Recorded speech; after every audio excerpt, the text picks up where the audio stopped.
From time to time, feelings of guilt sneak into our hearts. Often, they are tied to events from long ago, moments we believed were buried in the past, no longer part of our thoughts. Yet suddenly, there they are, rising to the surface as if they had been waiting patiently in the shadows. Guilt rarely travels alone. It comes hand in hand with regret. Together, they form a powerful and sometimes overwhelming pair that can disturb our peace of mind. It's fascinating and a little frustrating how these feelings can appear without warning. One moment you are going about your day, enjoying your coffee or tending to your garden, and the next you are reliving an old mistake, a wrong decision, or a harsh word spoken years ago. You might even wonder, why now? Why this memory?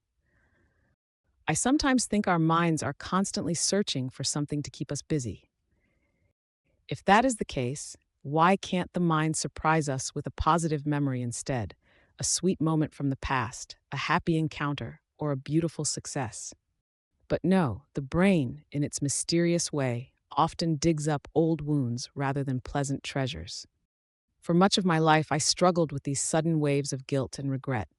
Like many women, I carried the weight of choices I wished I had made differently, whether as a mother, a daughter, a friend, or a professional.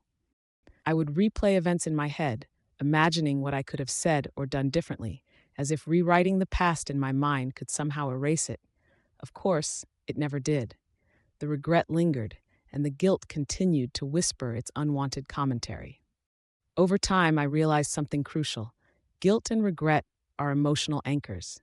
They keep us tied to moments that can no longer be changed, trapping us in a cycle of self-reproach. If we let them, they can rob us of our joy in the present and weaken our hope for the future.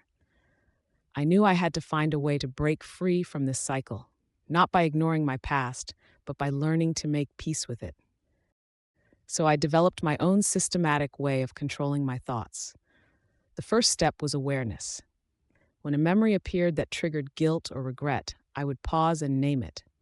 This is a memory from the past, and it is not who I am today. Naming it helped me to create a mental distance between my present self and my past actions. The second step was reframing. Instead of viewing the event through the lens of failure or wrongdoing, I tried to see it as a lesson. What did I learn from this experience? How did it shape the person I have become? Often I could see that even my mistakes had led me to greater wisdom or compassion. This reframing transformed the memory from a source of pain into a stepping stone for growth. The third step was replacement.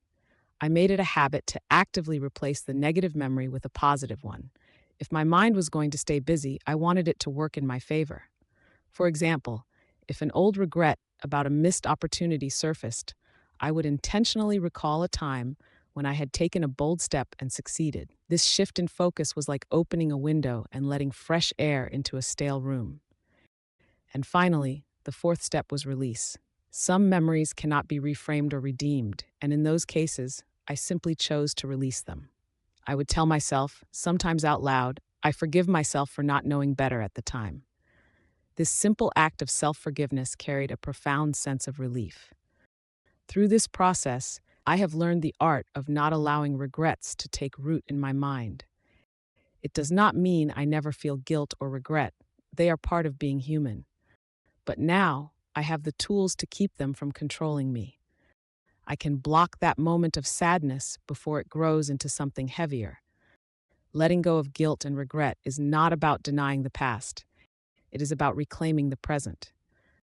We cannot change what has already happened, but we can choose how much power we give those memories over our lives today.